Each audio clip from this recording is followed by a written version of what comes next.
राष्ट्रपति Donald Trump और राष्ट्रपति पुतिन के बीच अलास्का में चली 3 घंटे की मैराथन बैठक। रूस यूक्रेन युद्ध को खत्म करने पर नहीं हुआ कोई समझौता। बैठक के बाद ट्रंप और पुतिन ने की साझा प्रेस कॉन्फ्रेंस। राष्ट्रपति पुतिन ने रूस की सुरक्षा को बताया सबसे जरूरी, कहा अगली बैठक मॉस्को में होगी। राष्ट्रपति ट्रंप ने पुतिन के साथ बैठक को बताया अच्छा, कहा हम चाहते हैं रूस और यूक्रेन के बीच दोस्ती बढ़े, लेकिन ऐसा होता दिख नहीं रहा। मैं कोशिश करता रहूंगा। राष्ट्रपति पुतिन ने आने वाले समय में वैश्विक शांति की जताई उम्मीद, कहा ट्रंप के साथ यूक्रेन में शांति स्थापित करने पर बात हुई।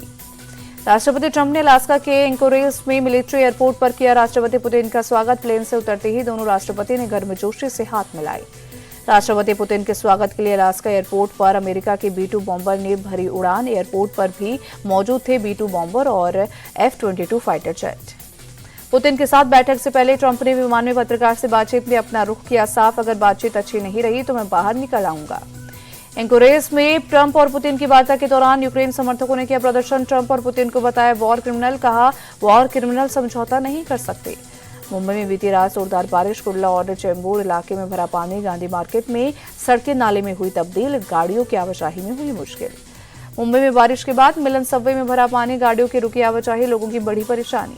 मुंबई के गांधी मार्केट इलाके में भी बीती रात हुई जोरदार बारिश से सड़कें पानी में डूबी नजर आईं। मुंबई में भारी बारिश से SCLR ब्रिज पर जलभराव, कई जगहों पर घुटनों तक भरा पानी। जम्मू कश्मीर में किश्तवाड़ के चशौटी गांव में बादल फटने के बाद सैलाब में अब तक मरने वालों की तादाद 65 तक पहुंची। 300 से ज्यादा घायलों को पहुंचाया गया अस्पताल। सेना, NDRF और SDRF की टीम ने अब तक 6000 से ज्यादा लोगों को किया रेस्क्यू। फ्लैश फ्लड में आए मलबे में 3 मंदिर, 6 मकान और कई दुकानें बही। जम्मू कश्मीर के CM उमर अब्दुल्ला आज चशौटी गांव का करेंगे दौरा, हालात का लेंगे जायजा। खराब मौसम की वजह से शुक्रवार को किश्तवाड़ में रुके। बिहार के भागलपुर में गंगा के जलस्तर का बढ़ना लगातार जारी, दर्जनों गांव पानी में डूबे। 6 लाख से ज्यादा लोग बाढ़ की चपेट में आए। लाल किले से PM मोदी के GST रिफॉर्म के ऐलान के बाद एक्शन में वित्त मंत्रालय GST काउंसिल को भेजा प्रस्ताव। सूत्रों के मुताबिक GST में 4 की जगह 2 स्लैब होंगे। GST में 5 और 18% की स्लैब रखने का प्रस्ताव। हेल्थ इंश्योरेंस पर टैक्स 18% से घटकर अब 5% करने के प्रस्ताव। राष्ट्रपति भवन में एट होम रिसेप्शन का आयोजन, प्रधानमंत्री मोदी समेत कई केंद्रीय मंत्री शामिल हुए। लाल किले की प्राचीर से प्रधानमंत्री मोदी ने फहराया तिरंगा, पाकिस्तान को दिया कड़ा मैसेज, कहा फिर हमला हुआ तो देंगे मुंहतोड़ जवाब, एटमी धमकी से नहीं डरते। PM मोदी ने मिशन सुदर्शन चक्र का किया ऐलान, कहा 10 साल में सुरक्षित होगा देश का हर ठिकाना, दुश्मन के हमलों को नाकाम करने के साथ करेगा अटैक।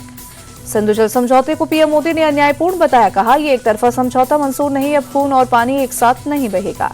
यूपी सरकार के मंत्री दानिश आजाद अंसारी का अखिलेश पर तंज, कहा CM की तारीफ उनका कोई विधायक करे ये सपा को पसंद नहीं। स्थानीय निकाय चुनाव में उद्धव और राज ठाकरे की पार्टी मिलकर लड़ेगी चुनाव, संजय राउत बोले फिलहाल बातचीत चल रही है। MP के किसानों को बड़ी सौगात, 14 लाख से ज्यादा किसानों के खाते में 1,383 करोड़ की बीमा किश्त जारी। दिल्ली के हुमायूं के मकबरा के कैंपस में दीवार गिरने से हुए हादसे में अब तक 6 लोगों की मौत, मरने वालों में 3 पुरुष और 3 महिला शामिल। बेंगलुरु में विल्सन गार्डन के एक घर में सिलेंडर ब्लास्ट, घर की मौत, एक की मौत, वहीं 9 लोग घायल, आसपास के कई मकानों को पहुंचा नुकसान। सिलेंडर ब्लास्ट के बाद घटनास्थल पर पहुंचे कर्नाटक के CM सिद्धारमैया 5 लाख के मुआवजे का किया ऐलान। यूपी के बागपत में पहलवान की गुंडागर्दी, उधार सामान न देने पर दुकानदार को उठाकर पटका। यूपी के अलीगढ़ में 2 गुटों में हिंसक झड़प, पत्थरबाजी में 9 लोग घायल, वहीं पुलिस ने कुछ लोगों को हिरासत में लिया। ललितपुर में सड़क निर्माण की जांच के दौरान विवाद, जांच अधिकारियों के सामने ही प्रधान और पूर्व प्रधान आपस में भिड़े। यूपी के देवरिया में दलित युवक को पीटने का मामला, 3 आरोपियों पर मारपीट, धमकी और SC/ST एक्ट के तहत केस दर्ज। कन्नौज में कॉन्ट्रैक्ट कर्मचारी की करंट से मौत पर बवाल, बेकाबू भीड़ पर पुलिस का लाठीचार्ज, कई गाड़ियों में तोड़फोड़। स्वतंत्रता दिवस की शाम से अहमदाबाद में शुरू हुई ऑपरेशन सिंदूर स्वाभिमान यात्रा, 1000 से ज्यादा कार का काफिला यात्रा में हुआ शामिल। 29 अगस्त को दांडी में खत्म होगी यात्रा। अहमदाबाद के सिंधु भवन रोड से हुई यात्रा की शुरुआत राज्यसभा सांसद नरहरि अमीन और विधायक अल्पेश ठाकुर सहित बीजेपी के कई नेता रहे मौजूद। स्वतंत्रता दिवस के मौके पर मुंबई के वर्सोवा बीच पर ऑपरेशन सिंदूर थीम पर हुआ नाटक का मंचन। अमृता ब्रजेंद्र काला समेत बॉलीवुड के कई कलाकार भी हुए कार्यक्रम में शामिल। गाजियाबाद में कृष्ण जन्माष्टमी के मौके पर बड़ी रौनक, मंदिरों को सजाया गया, शानदार लाइटिंग की गई। मुंबई के इस्कॉन मंदिर में कृष्ण जन्माष्टमी की धूम, पूरे मंदिर में की गई शानदार सजावट। जन्माष्टमी की पूर्व संध्या पर भुवनेश्वर के इस्कॉन मंदिर में भक्तों की उमड़ी भीड़, मंदिर में की गई भव्य सजावट। एशिया कप T20 के लिए भारतीय टीम की घोषणा 19 अगस्त को होगी। अजीत अग्रकर की अगुवाई वाली चयन समिति कुछ बड़े फैसले और कड़े फैसले ले सकती है। एशिया कप के लिए भारतीय टीम में रिंकू सिंह को मौका मिलना मुश्किल, शुभमन और श्रेयस पर चर्चा जारी। अर्जेंटीना के फुटबॉलर लियोनेल मेसी के भारत दौरे को अंतिम मंजूरी मिली। 3 दिवसीय दौरे का आगाज 12 दिसंबर को कोलकाता से होगा।